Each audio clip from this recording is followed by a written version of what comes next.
Exercise 7.1 parametric functions.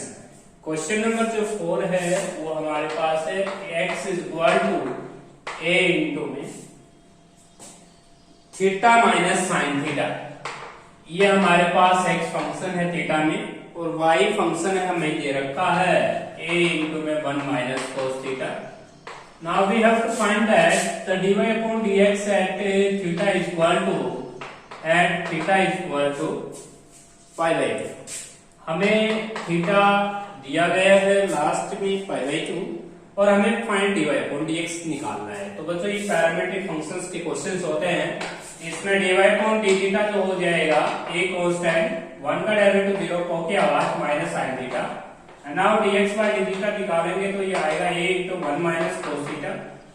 Now दोनों को divide करेंगे तो dy upon dx आ जाएगा आपके पास a sin थीटा अपॉन में हो जाएगा 1a into 1 minus cos theta. अब यहाँ पे a से कैंसिल कर देंगे तो dy upon dx हमें निकालना है theta is equal to pi by 2 पे। आप थीटा की जगह पाई बाई 2 रखेंगे sin 91 और cos 90 तो हमारा रिक्वायर्ड जो आंसर हो जाएगा वो 1 हो जाएगा। तो ये था हमारा क्वेश्चन नंबर 4। इसके बाद बच्चों फोर्थ का सेकंड पार्ट करेंगे। फोर्थ का जो सेकंड पार्ट है वो भी आज इजी क्वेश्चन है। फोर्थ क्वेश्चन का जो सेकंड पार्ट है x is equal to 2 cos t minus cos 2t। Now y function हमें दिया गया है 2 sin t minus sin 2t। अभी हमें फाइंड आउट करना है dy upon dx at t equal to pi by 4 पे। इसको जो हम कंप्यूट करेंगे तो हमारा जो x फंक्शन जो दे रखा था y फंक्शन हमें दे रखा है 2 sin t। तो सबसे पहले हम dy upon dt को फाइंड आउट कर लेते हैं। 2 sin t का डेरिवेटिव हो जाएगा cos t, sin 2t का हो जाएगा cos 2t, 2t एंगल में है। dy upon dt जो हो जाएगा वो आपका हो जाएगा 2 कॉमन ले लेंगे, ये आएगा cos t माइनस का cos 2t। ये हमारा dy अपॉन dt हो गया। Same similarly dx by dt को फाइंड आउट करेंगे तो माइनस का 2 sin t और को की आवाज है माइनस माइनस प्लस हो जाएगा sin 2t into 2। dx by dt को हम फाइंड आउट करेंगे तो यहाँ पे आपको 2 कॉमन ले लेना है, माइनस का sin t और प्लस sin 2t। अब यहाँ पे आपको इनको छोटा बना सकते हैं। यहाँ पे cos t minus cos t का फॉर्मूला खोलिएगा 2 sin t प्लस का 2t बाई 2 और इंटू d माइनस c होता है फॉर्मूले में 2t माइनस का 2 बाई 2 हो जाएगा। ये आपके पास हो जाएगा cos c minus cos t का फॉर्मूला। dx बाई dt में हम कर लेंगे, dx बाई dt हो जाएगा। यहाँ पे आपको sin c minus sin t खोलना है, c इसको मानना है, d इसको मानना है। तो sin c minus sin t में पहले cos आता है 2 cos एंगल का एडिशन 2t प्लस का 2 बाई 2 और डिफरेंस ऑफ साइन आपका 2t माइनस का t बाई 2 हो जाएगा। अब ये आपको डिफरेंस करना है। जब आप dy अपॉन dt को dx बाई dt से डिवाइड करेंगे तो ये टेंजेंट 3t बाई 2 हो जाएगा। dy अपॉन dx हो जाएगा tangent 3t by 2, 3t by 2। अभी आपको जो एंगल निकालना है वो 45 डिग्री पे निकालना है। तो dy अपॉन dx जब आप पुट करेंगे t इक्वल टू 45 डिग्री तो 45 डिग्री का 3 टाइम्स लेंगे 135 को 2 से डिवाइड करेंगे 67.5 हो जाएगा। 67.5 की वैल्यू आप कैसे बनाएंगे?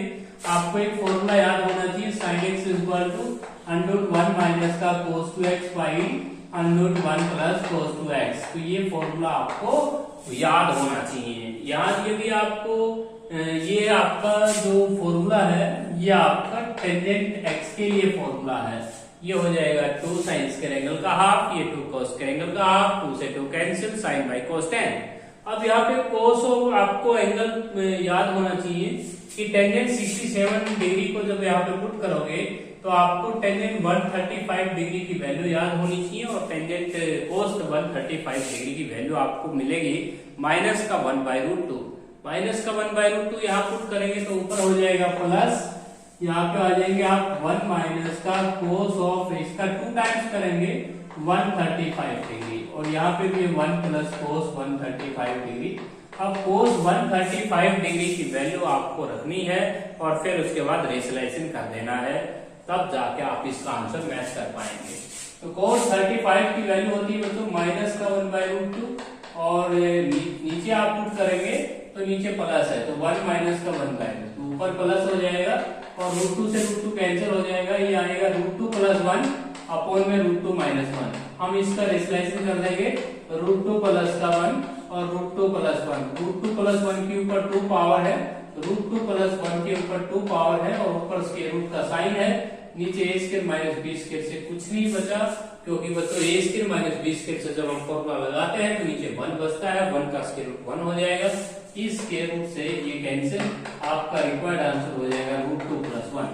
तो ये था हमारा क्वेश्चन नंबर 4 सेकंड पार्ट। इसके बाद हम करेंगे 4th क्वेश्चन का 3rd पार्ट। तो देखिए हमारे पास क्वेश्चन नंबर 5th क्वेश्चन है आपका x equal to a equal to t into 1/t और आपके पास तो y है, आपके पास वो दे रखा है a इंटू में t माइनस 1/2। अब हम इस क्वेश्चन में dy अपॉन dt निकालेंगे तो ये आएगा आपका a कांस्टेंट, t का डेरिवेटिव 1/t का हो जाएगा माइनस 1/t स्क्वायर, लेकिन प्लस कर लेना क्योंकि 1/t का जो डेरिवेटिव होता है वो माइनस का 1/t स्क्वायर होता है, माइनस माइनस प्लस हो जाएगा। dx/dt अगर आप करते हैं तो ये आता है t का डेरिवेटिव 1 और 1/t का हो जाएगा माइनस 1/t स्क्वायर। दोनों को डिवाइड करेंगे आप, dy अपॉन dt को dx/dt से जब डिवाइड करेंगे तो आपका dt से dt कैंसिल होगा। dy अपॉन dt हमारा है a इंटू 1 प्लस का 1/t स्क्वायर और dx/dt है हमारा 1 माइनस का 1/t स्क्वायर।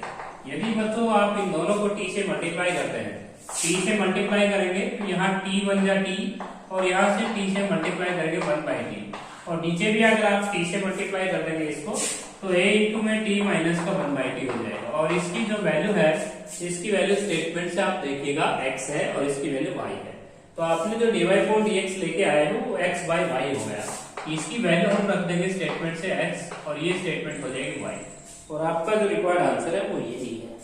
अब आते हैं 6th क्वेश्चन के ऊपर। हमारी एक्सरसाइज का सबसे लास्ट जो क्वेश्चन है वो 6th क्वेश्चन है, इजी क्वेश्चन है। x is equal to e की पावर t इंटू में sin t minus cos t। इसके बाद y फंक्शन हमें दे रखा है, y फंक्शन है e raise to power t sin t plus cos t। दो फंक्शन हमें दे रखे हैं बच्चों, दोनों ही इजी फंक्शन है, इजी क्वेश्चन होगा ये। sin t plus cos t दे रखा है x फंक्शन और y में माइनस है, तो देखिए कैसे सोल्व करेंगे इसको। सबसे पहले हम dy अपॉन dt को फाइंड आउट कर लेते हैं। u इंटू v से आपको ऑपरेट करना होगा, u इसको मानना होगा, v इसको मानना होगा। e की पावर t सेम रखो, sin t का डेरिवेटिव cos t का माइनस माइनस प्लस हो जाएगा, उसके बाद sin t minus cos t same रहेगा और e की पावर t का e की पावर t हो जाएगा। e की पावर t आपको कॉमन लेना है, e की पावर t अगर आप कॉमन लेते हैं तो cos t plus sin t, उसके बाद sin t minus cos t। अब यहाँ पे cos t से cos t आपका कैंसिल हो जाएगा और cos t से cos t cancel, sin t को हम लिख सकते हैं 2 times of sin t, that is equation number first. हम इसको इक्वेशन नंबर फर्स्ट मान लेंगे। सिमिलरली dx/dt जो होगा आपका वो हो जाएगा e की पावर t है, sin t का हो जाएगा cos t का माइनस sin t, उसके बाद sin t plus cos t same रहेगा और डेरिवेटिव e की पावर t का e की पावर t हो जाएगा। e की पावर t हम कॉमन ले लेंगे, e की पावर t जैसे आप कॉमन लेंगे cos t माइनस का sin t और उसके बाद sin t जमा cos t और यहाँ पे आप देख सकते हैं sin t से sin t आपको कैंसिल करना होगा। e की पावर t और cos t 2 टाइम्स है 2 cos t, that is equation number first second हो गया। अब dy अपॉन dt को जब आप dx/dt से डिवाइड करोगे तो dy अपॉन dt को dx/dt से जब डिवाइड करेंगे तो dt से dt कैंसिल होगा और dy अपॉन dx आ जाएगा बच्चों, दोनों को डिवाइड करेंगे तो आपका dy अपॉन dx आ जाएगा tan dt और यही आपका रिक्वायर्ड आंसर है। तो ये था आपका क्वेश्चन नंबर 6 में का फर्स्ट पार्ट। बच्चों जो सेकंड पार्ट है वहां पे t की जगह थीटा कर दिया गया है, तो अब बच्चों सेम प्रोसेस से आप उस क्वेश्चन को सोल्व कीजिएगा। यहाँ पे t की जगह रिप्लेस है बस थीटा, तो आप उसको सोल्व कीजिएगा। लास्ट जो पार्ट है इसका third part, x is equal to log secant theta जमा टेंजेंट थीटा है, x is equal to log of secant theta plus tan theta. और y फंक्शन भी आपको दे रखा है, y फंक्शन दे रखा है log of cosecant theta minus cot theta, log of cosecant theta minus cot theta. ये भी इजी क्वेश्चन है, देखिए कैसे सोल्व करेंगे। सबसे पहले आपको dx बाय dt का सोल्व करना है, तो नीचे एंगल आएगा secant theta plus tan theta, आपको नीचे डिनोमिनेटर होगा। सीकेंट थीटा का डेरिवेटिव ऊपर करेंगे, secant theta into tangent theta, tangent theta का करेंगे तो सीकेंट का थीटा, ऊपर से सीकेंट थीटा आप कॉमन ले लेंगे, जैसे सीकेंट थीटा कॉमन लेंगे सीकेंट थीटा जमा टेंजेंट थीटा आपका नीचे से कैंसिल हो जाएगा, सीकेंट थीटा जमा टेंजेंट थीटा और सीकेंट जमा टेंजेंट थीटा से कैंसिल। सीकेंट थीटा को हम लिख सकते हैं 1 by cos theta, that is equation number first. अब इस पे आता है मतलब dy अपॉन d थीटा को सोल्व करते हैं तो नीचे आपका एंगल होगा कोसिकेंट थीटा माइनस का कोट थीटा, कोसिकेंट थीटा का ऊपर डेरिवेटिव करेंगे माइनस का cosecant theta into cot theta और माइनस कोट थीटा का करेंगे तो माइनस माइनस प्लस हो जाएगा। ऊपर से अगर आप कोसिकेंट थीटा कॉमन ले लेते हैं तो आपके पास माइनस का cot theta plus cosecant theta बचता है और यहाँ पे आप नीचे देख सकते हैं, नीचे आपके पास है कोसिकेंट थीटा माइनस का कोट थीटा। अब इसको हम कैंसिल कर पाएंगे, जो हमारे पास कोसिकेंट थीटा आपके पास माइनस कोट थीटा ये कैंसिल हो जाएगा और ये आएगा कोसिकेंट थीटा। कोसिकेंट थीटा को हम रिटेन कर पाएंगे 1 बाई साइन थीटा। अब आप बच्चों यदि आप dy अपॉन d थीटा को dx बाय d थीटा से डिवाइड कर देंगे तो आपका d थीटा से d थीटा कैंसिल हो जाएगा और dy अपॉन dx जो आएगा आपका dy अपॉन d थीटा है 1 बाई साइन और ये है आपका 1 बाई कोस। यदि हम इसको डिनोमिनेटर को बदलते हैं तो ये आपका कोट थीटा निकल के आता है। तो ये आपकी एक्सरसाइज कंप्लीट हुई बच्चों, बहुत ही आसान एक्सरसाइज थी पैरामेट्रिक फंक्शंस।